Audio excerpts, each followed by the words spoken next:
इलेक्शनच्या तारखा सुद्धा जाहीर होतील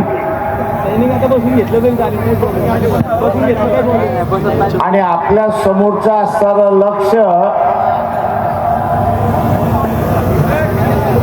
हे आपण कायम ठेवलं पाहिजे आणि ते म्हणजे पुन्हा RSS भारतीय जनता पक्षाचं सरकार केंद्रावरती येणार नाही याची दक्षता आपण त्या ठिकाणी घेतली.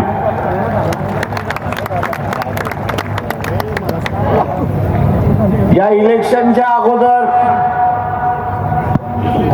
बऱ्याच घटना घडतील,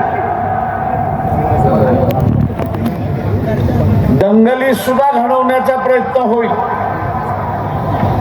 पक्ष फोडण्याचं कामकाज तर चाललंय, नेत्यांना पळवण्याचं कामकाज चाललेलं आहे.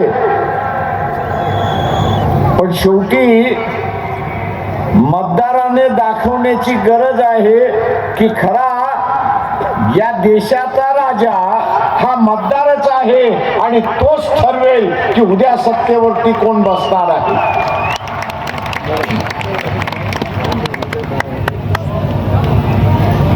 मित्रो,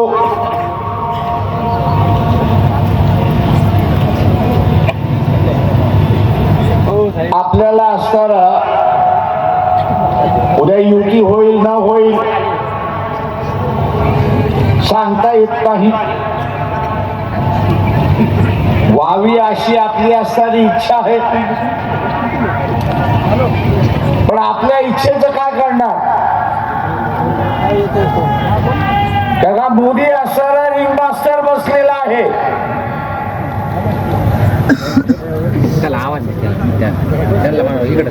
त्या रिंग मास्टरने तुला जेलमध्ये घालला सांगितलं तर हा जाणारा जेलमध्ये म्हणतो मी तुझ्याच जेलमध्ये येतो ना, कशाला तू पोलिसांच्या जेलमध्ये घालतो.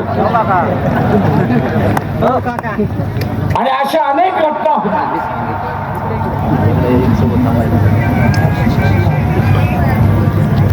अशा अनेक घटना त्या ठिकाणी.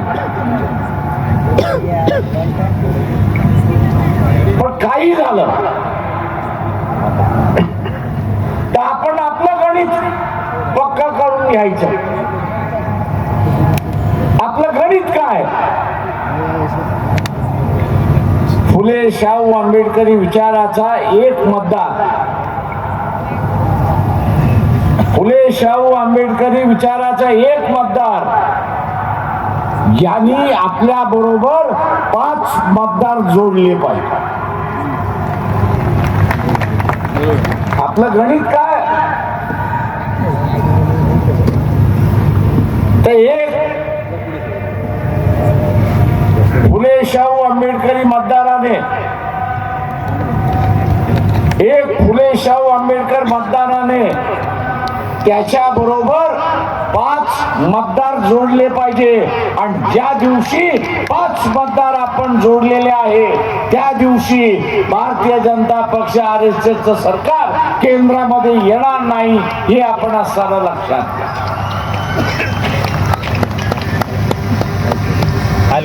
पण जोडत असताना स्वतःच्या नातेवाईकाचं, स्वतःच्या कुटुंबाचं आणि फुले शाहू आंबेडकरी विचाराच्या माणसाचं नाही.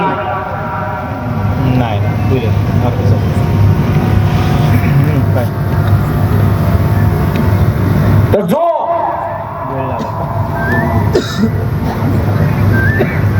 कोणाबरोबर नाही अशाला आपण जोडतो.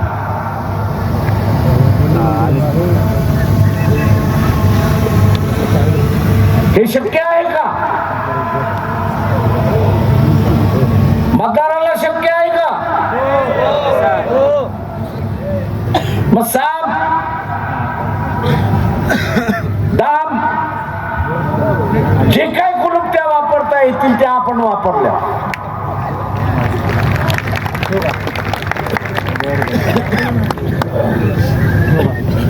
हे पक्षाचं निवडणूक नाही, ही आपली स्वतःची निवडणूक आहे हे आपण लक्षात घेतो.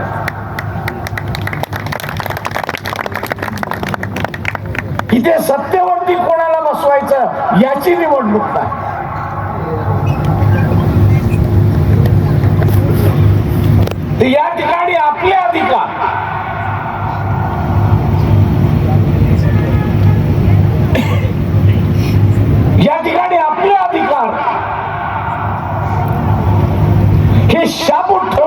याची लढाई आहे हे आपण लक्षात.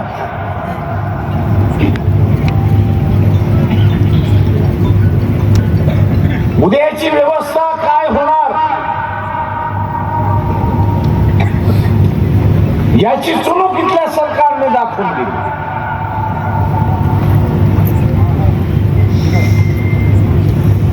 याची चुणूक सरकारने दाखवून दिलेली आहे. कर्मचारी भरती करायचं नाही पण कॉन्ट्रॅक्ट पद्धत त्या ठिकाणी वापरायची.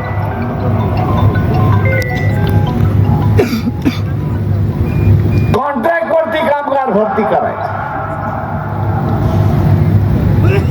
2 वर्षासाठी 4 वर्षासाठी आणि मग त्याच्या समोर पुन्हा नव्याने असणारा वेट बिगार पद्धत आणायची अशी परिस्थिती. पुन्हा वेट बिगार पद्धती कॉन्ट्रॅक्ट वरती असल्यामुळे शाश्वती नाही, हमी नाही. शाश्वती आणि हमी नसल्यामुळे तो ज्या ठिकाणी काम करतोय, ज्याच्याकडे काम करतोय त्यांनी सांगितल्याप्रमाणे